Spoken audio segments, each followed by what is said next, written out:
Bentuk pembelaan Allah, tiba-tiba Allah membolak-balikan hati orang itu. Dan buat Allah membolak-balikan hati itu lebih ringan dari kita membolak-balikan telapak tangan. Ada yang susah bolak-balik telapak tangan? Susah nggak ada kan ya? Gampang banget kan?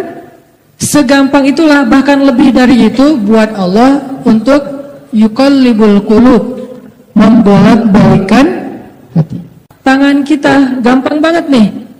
Jadi nggak ada yang di mata Allah atau dalam persepsi Allah ada hati yang kayaknya nih susah banget nih dibolak-balik. Jadi kamu mending nggak usah ke situ lagi deh. Saya juga kewalahan ngebolak-balik hati dia. Enggak, mudah. Terus kenapa ada yang dibiarkan, ada yang dibalikan hatinya? Karena ada yang pantas, ada yang tidak pantas. Jika kita sudah punya kepantasan, Allah akan balikan hati kita kepada kebaikan. Allahumma habbib ilainal iman wa zayyinhu fi qulubina wa karrih ilainal kufra wal fusuqa wal isyan waj'alna minar rasyidin. Hafal doa itu? Ya Allah, jadikan kami cinta kepada amal soleh dan jadikan rasa cinta itu indah di dalam hati kami. Jadikan kami benci kepada dosa dan jadikan kami termasuk orang-orang yang mendapat petunjuk. Allah bolak-balikan. Gitu juga dengan hati calon mertua. Gimana pun dia ngeblok, nggak boleh masuk lah, gerbangnya digembok segala macam. Cuma gerbang. Mau 1000 lapis gerbang, kalau hatinya dibalikin, hilang semuanya tuh. Kalau di ribuan orang aja bisa Allah bolak-balikan hatinya, apalagi cuma satu orang. Intinya teman-teman, mudah buat Allah. Sama kayak Allah membolak-balikan hati Nabi Muhammad, mertuanya Ali bin Abi Thalib. Padahal udah yang datang itu kurang keren apa coba? Abu Bakar. Secara fisik terkenal Abu Bakar itu orangnya putih, nggak terlalu gemuk, jadi badannya tuh bagus. Terus orangnya dermawan, akhlaknya paling mulia, dan nggak pernah syirik sejak zaman jahiliyah. Di antara sahabat Nabi yang gak pernah melakukan dosa syirik sejak zaman jahiliyah, Ali dan Abu Bakar. Ali ngerasa, wah ini yang datang nih saingan berat nih. Datang Abu Bakar, mau ngelamar Fatimah. Ali pas tahu berita itu, ya udahlah berarti pupus harapan. Tidak lama kemudian setelah Abu Bakar lama di rumah Nabi terus pulang, Ali merhatiin wajah Abu Bakar, nih wajah diterima atau wajah ditolak nih. Ternyata dapat kabar Abu Bakar ditolak sama Nabi. Yes, kata Ali. Abu Bakar ditolak sama Nabi. Cuman sisi lain, Ali makin gak pede. Kalau Abu Bakar aja ditolak, siapa saya? Bahkan lebih ditolak lagi. Jangan-jangan belum sampai di pintu juga, udah Ali pulang aja deh. Abu Bakar aja ditolak. Yang kurang apa coba? Akhlak luar biasa, agama terbaik, bahkan umat Islam paling baik imannya tuh, dan amal solehnya Abu Bakar, nggak ada tandingan lah. Mau ngelihat surganya di akhirat, orang kaya di dunia dan kaya di akhirat tuh Abu Bakar tuh. Surganya Abu Bakar tuh dikelilingin sama Jibril. Jadi Jibril lagi pengen ngukur surganya Abu Bakar, terbang setahun.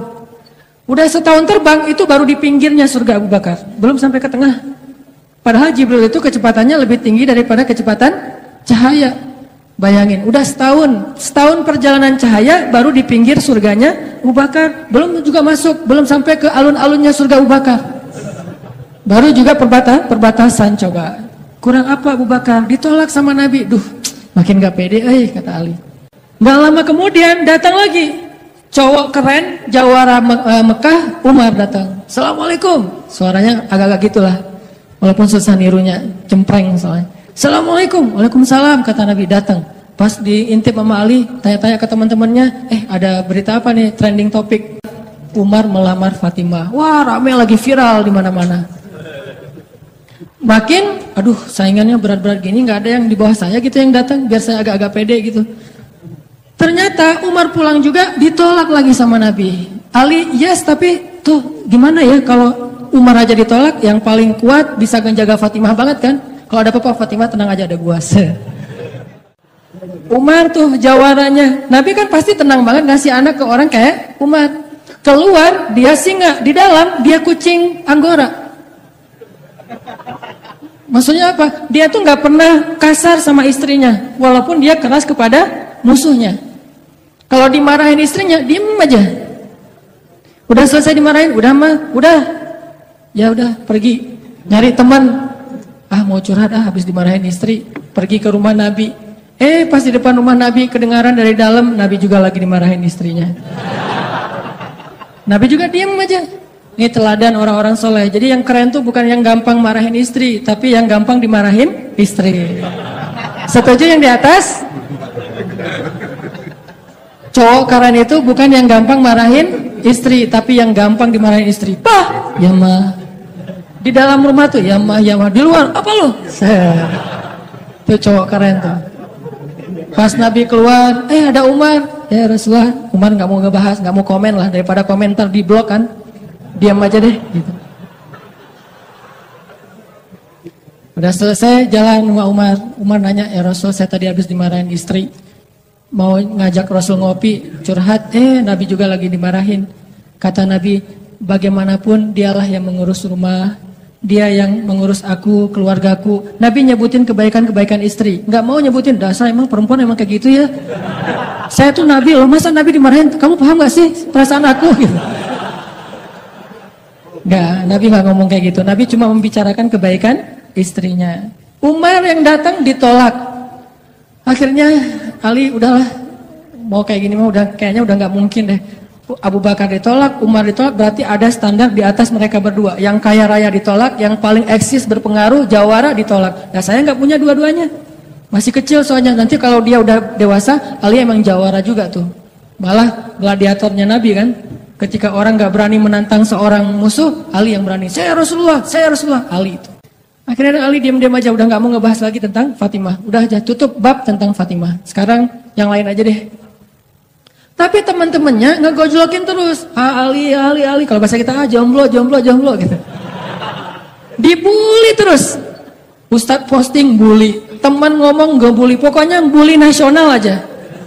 Karena dibully-bully terus, akhirnya Ali memberanikan diri, ya udah datang deh bertamu. Pokoknya malam ini diterima, ditolak, walaupun kemungkinan besar ditolak, saya harus datang dulu nih sama Nabi. Beraniin diri, gak usah majang mikir, datang. Assalamualaikum, waalaikumsalam. Ali masuk. Ada Nabi kan senang banget sama Ali ya, kesayangan Nabi banget lah pokoknya Ali itu.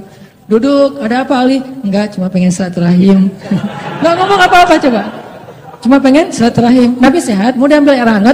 Pokoknya gitu-gitu aja. Ali ada apa? Enggak ada apa-apa ya Rasulullah, cuma kangen aja pengen duduk sama Nabi. Kayak gitu aja terus. Lama-lama Nabi kan paham dan Allah yang kasih wahyu. Ali, kamu gimana sama Fatimah? Langsung Fatimah. Kebayang gak sih perasaan kita tuh sama orang yang kita kayak udah ngeklik banget, udah habis-habisan, pokoknya kalau gak dia saya mending gak usah nikah deh, gitu ya. Kalau gak dia mending saya jomblo aja seumur hidup. Kalau nggak dia, mending saya bunuh diri aja. Udah gitu bunuh dirinya nggak mati lagi, kesangkut di tiang listrik. Ali itu hatinya itu udah kena banget sama Fatimah, dan itu karena Allah yang mengikat hati mereka berdua. Pas Nabi bilang gitu, Ali langsung curhat. Ya Rasul, ya saya pengen, tapi saya nggak punya apa-apa. Kata Rasul, kamu punya apa? Saya di rumah tuh cuma punya 3 barang, 1 pedang, 1 onta, 1 baju besi. Gak punya emas, gak punya apapun. Kata Nabi, kalau pedang kamu butuh untuk berperang, onta kamu butuh untuk mengangkut air. Ya udah deh, baju besi aja, bawa ke sini baju besinya untuk jadi mahar buat Fatimah. Beneran Rasul baju besi? Itu bajunya besi loh Rasulullah, bukan yang tangan kayak gitu apa cincin. Gak apa-apa kata Rasulullah. Keluar Ali, Allahu Akbar, Allahu Akbar. Orang-orang pada heboh, langsung muncul lagi trending topik hashtag Ali diterima. Coba. Kata Nabi, wahai Ali, bergembiralah, berbahagialah. Sesungguhnya sebelum aku menerima kamu, Allah sudah menikahkan kamu.